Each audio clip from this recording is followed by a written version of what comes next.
Hello and welcome to my channel. তো কেমন আছো তোমরা সবাই? আশা করছি সবাই ভালো আছো। আমরাও কিন্তু মোটামুটি বেশ ভালোই আছি।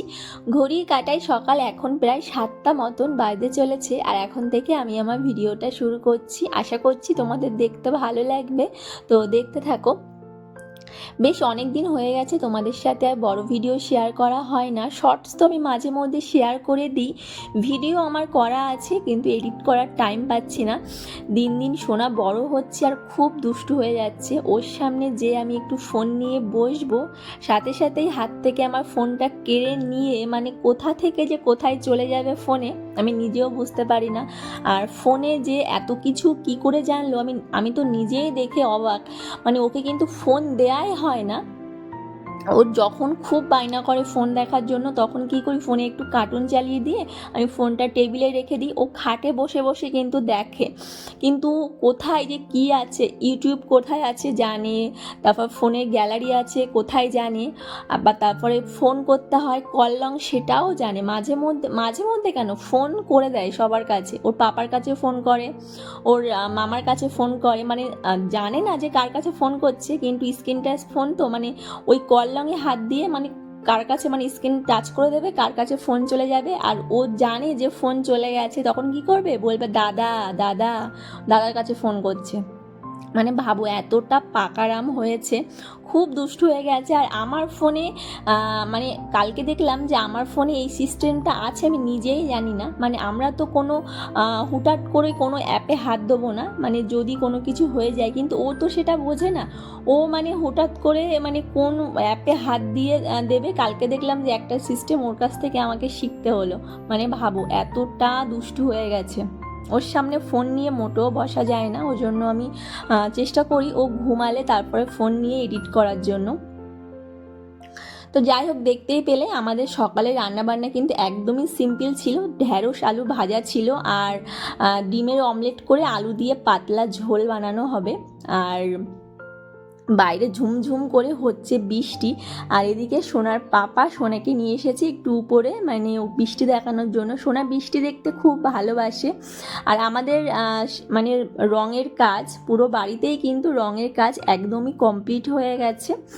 যে মিস্ত্রি কাকুরা এসেছিল ওনারা না প্রায় 2-3 সপ্তাহ আমাদের বাড়িতেই ছিল, দিন রাত ওরা কাজ করেছে, সেই জন্য তাড়াতাড়ি পুরো বাড়িটা কমপ্লিট রঙের কাজ কমপ্লিট করতে পেরেছে। আর ওনাদেরকে বলা হয়েছিল যে আমরা পুজোর আগে উপরতলায় উঠবো, তার জন্য একটু তাড়াতাড়ি করে দিয়েছে। এখনও দুটো কাজ এখনও বাকি, এখনও কারেন্টের কাজ বাকি, আর একটা যে স্লাইডিংয়ের কাজ এখনও বাকি আছে।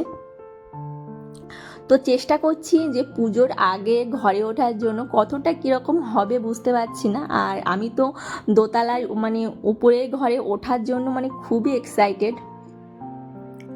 তো যাই হোক, উপর থেকে ওর পাপা নিচে নামিয়ে এনেছে সোনাকে, আর আমি এদিকে চাটা বানাচ্ছি। আজকে দুজনের জন্য চা করব। মা আজকে চা খাবে না সকালে, মা আজকে সকালে একটু ভাত খেয়েছে, আর আমি আর সোনার পাপা একটু চা খাবো। বাইরে হচ্ছে ঝুমঝুম করে বৃষ্টি, আর বৃষ্টি মাথায় দুধ চা খেতে তো ভালোই লাগে। আর আমি যখন চাটা বানাচ্ছিলাম দেখতেই পাচ্ছিলাম নিচে কিন্তু আমার নিচে সোনা ছিল। ও কন্টিনিউ কোনো ঢাকনা খুললে আর কি, চা কিংবা চিনি কৌটোর ঢাকনা খুললে সেটা লাগানোর জন্য ব্যস্ত, ওই জন্য নিচে পড়েও দুষ্টুমি করছিল। তো ওর পাপা অফিসে বেরিয়ে গেছে, আর মা ওদিকে সোনাকে স্নান করিয়ে দিচ্ছে, আর আমার স্নান কমপ্লিট হয়ে গেছে। আমি এসেছি এবার একটু মা তুলসীকে জল দিতে।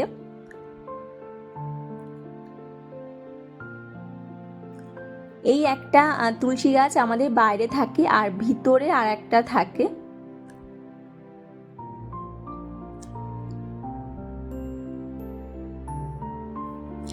এখানে দেখতে পাচ্ছ, তোমরা বুঝতে পারছো কিনা আমি ঠিক বুঝতে পারছি না। সোনার হাতে দেখেছো একদম লাল লাল ঠোলা উঠে গেছে। কালকে কি হয়েছে, কালকে সন্ধ্যাবেলায় যখন আমি সন্ধ্যা দিতে যাই আর কি, ও আমার কোলে বসে মানে বসে থাকে, ওকে বলি যে বাবা চলো গোপু দাদাকে নম করে আসি, তো আমার সাথে সাথেই চলে আসবে। আর সন্ধ্যা হলে মানে চারিদিকে তো উলু বাজে, শঙ্খ বাজে, তো ও সাথে সাথেই মানে আমার যদি একটু লেট হয়ে যায় আমার মানে বলে দেবে যে চলো চলো মানে গোপু দাদাকে নম করার জন্য। তো যখনই নম করতে আসি আমার কোলে এসে ও বসে থাকে। তো প্রথমে প্রদীপ ধরিয়ে দিই, তারপর সোনার মাথায় ঠাকুরের মাথায় একটু টাপ টাপ দিয়ে দিই। আর মানে ধূপ ধরানো হয়ে গেলে আমি প্রদীপটা আর ধূপটা নিয়ে বাইরে চলে আসি। কালকেও তাই হয়েছে, ও আমার সাথে সাথে যখন ঘন্টা বাজাবো ও মানে ঘন্টা নিয়ে চলে আসে। আমি মানে মানে ঘর বাড়িতে সব জায়গায় একটু সন্ধ্যা দেখাবো আর ও পিছন পিছন ঘন্টা বাজাবে। তোমরা দেখেছো, শর্টসে দেখেছো সেই ব্যাপারটা। তো আমি ঘরে একটা মানে ধূপ জ্বালিয়ে দিই আর বাইরে মা তুলসী ওখানে একটা আমি ধূপ জ্বালিয়ে দিই। তো কালকে কি হয়েছে, আমি যেই বাইরে চলে এসেছি ও কিন্তু ওরকম করে না, হট করে কি করেছে সেই ধূপের মাথায় হাত দিয়েছে। যেই হাত দিয়েছে সেই কান্না করে উঠেছে আর ধূপটা পুরো একদম মানে নিভে গেছে, ওর হাতে পুরো লাল হয়ে গেছে। সাথে সাথেই বরফ দিয়েছি, জল দিয়েছি, মা দিয়েছিল, কিন্তু ওই যে ঠোলা উঠেছে ঠিক।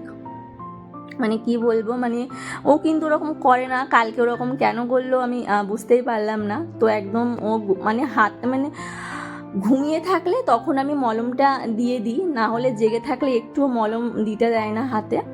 তো ঘুমিয়েছিল তখন আমি মলমটা দিয়েছি। কালকে অতটা বোঝা যায়নি, আজকে সকাল থেকেই দেখছি যে ঠোলা উঠে গেছে, কেমন একটা হয়ে গেছে।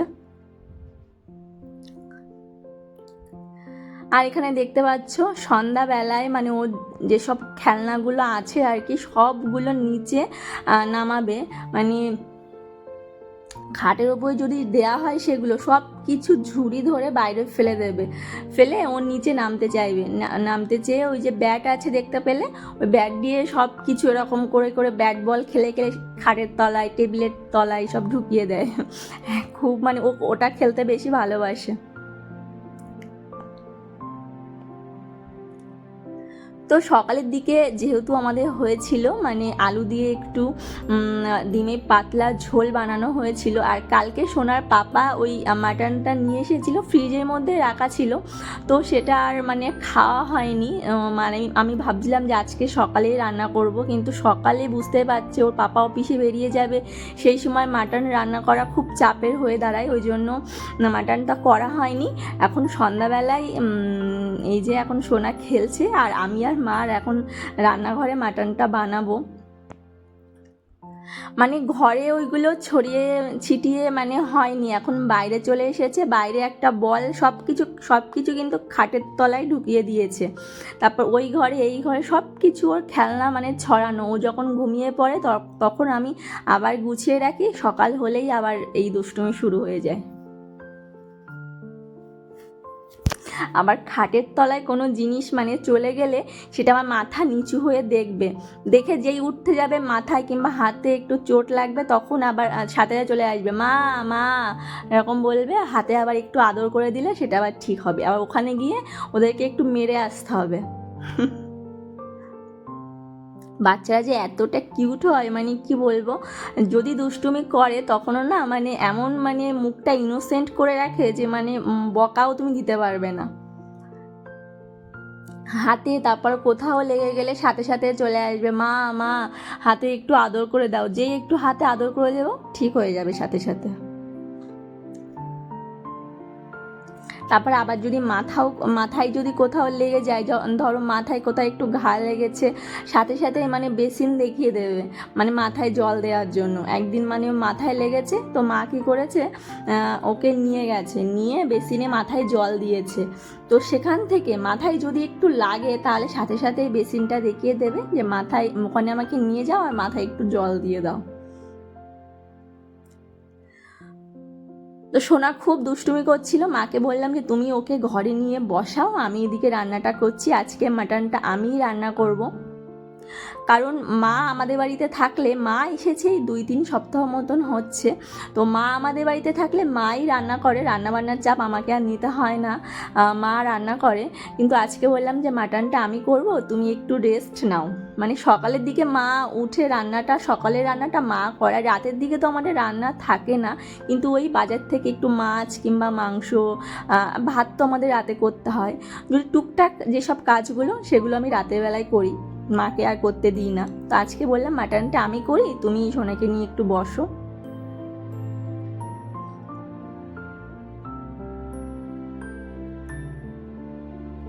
মাটন খেতে আমার খুব একটা বেশি ভালো লাগে না, চিকেনটাই আমি খেতে সবসময় বেশি ভালোবাসি। কিন্তু মাটন আজকে রান্না করার সময় এত সুন্দর গন্ধ বার হচ্ছিল যে কি বলবো। আর এই আমার একটা দোষ বলতে পারো, মানে রান্না ওদিকে হবে আর মানে সাথে সাথেই আমি সব কিছু ধুয়ে বলতে বেসিনের মধ্যে যে থালা বাসনগুলো থাকে সেগুলো তো সবসময় সাথে সাথে আমি মেজে নিই। এখন এই যে কোনো কাজ নেই, মাটনটা ওদিকে টকবক করে ফুটছে আর আমি সব বেসিনের মধ্যে যেগুলো সব জিনিসপত্র ছিল সেগুলো সব কিছু মেজে ঘষে তারপর সাইডটা কিন্তু আমি মুছে নিই। রান্না করতে করতে যে আমি কতবার মুছবো তার ঠিক নেই। আর আজকে মাটনটা কিন্তু প্রেশারে দেব না, মা বললো আজকে মাটনটা একটু মানে এই যে গ্যাসে একদম সিদ্ধ বলে না, গ্যাসেই জাল দিয়ে মানে ওটা করতে বললো, তো সেটাই আজকে করেছি। আজকে আর কোনো রকম প্রেশারে আমি দিইনি। তো ওদিকে মাটনটা সিদ্ধ হচ্ছে, আর মাটনটা প্রেশারে না দিয়ে যদি এমনি রান্না করো না অনেকটাই টাইম লাগে। তো ওদিকে সিদ্ধ হচ্ছে আর এদিকে সোনার আবার খাওয়ার টাইম হয়ে গেছে, এখন কিন্তু বাজে প্রায় 9:30 মতন। তো সোনাকে আমি রাতের খাবারটা প্রায় 9টা থেকে 9:30টার মধ্যে ওকে খাবারটা দিয়ে দিই। তো আজকে দেখতেই পেলে একটু সেরেল্যাক্স বানিয়ে রেখেছি আমি বাড়িতে, মুড়ি গুঁড়ো করে রেখে দিয়েছি আর কর্নফ্লেক্স, তো সেটাই মানে একটু দুধ দিয়ে গুলে এখন সোনাকে খাওয়াবো। আর রাতের বেলা আমি চেষ্টা করি সোনার খাবারটা যাতে একটু লাইট হয়, মানে কোনো ভারী খাবার ওকে আমি দিতে চাই না, সবসময় হালকা ফুলকাই রাতে খাবারটা ওকে দিই। দেখতেই পাচ্ছ আমি খাবারটা নিয়ে আসলে মানে সাথে সাথে আমার হাত থেকে চামচটা নেবে, নিয়ে বলবে নান্না, সে মানে চামচটা মানে এরকম মানে বাটিতে এরকম ঘোরাবে আর নান্না করবে। হাত থেকে যেই নেবে সেই আবার চেল্লাবে। তারপর আবার যদি আবার সাথে সাথে বলা হয় যে মাম্মাম দাও খাওয়াবো, দুষ্টুমি করে না, তো খুব কথা শোনে। এমনিতেই সোনা খুব একটা দুষ্টুমি করে না, কিন্তু যদিও একটু করে, সাথে সাথে বললে আমার সোনা খুব বোঝে এবং আমার কথা শোনে। তো এদিকে দেখো মাটনটা প্রায় সিদ্ধ হয়ে এসেছে আর কালারটা দেখতে পাচ্ছ কি দুর্দান্ত হয়েছে। আমি 2 পিস মতন খেয়েছিলাম, খেতে খুবই টেস্টি হয়েছিল। আমি নিজে রান্না করেছি তাও বলছি খুবই টেস্টি হয়েছিল খেতে। তো যাই হোক, আজকে ভিডিওটা এখানেই শেষ করছি। সবাই ভালো থেকো, সুস্থ থেকো, বাই।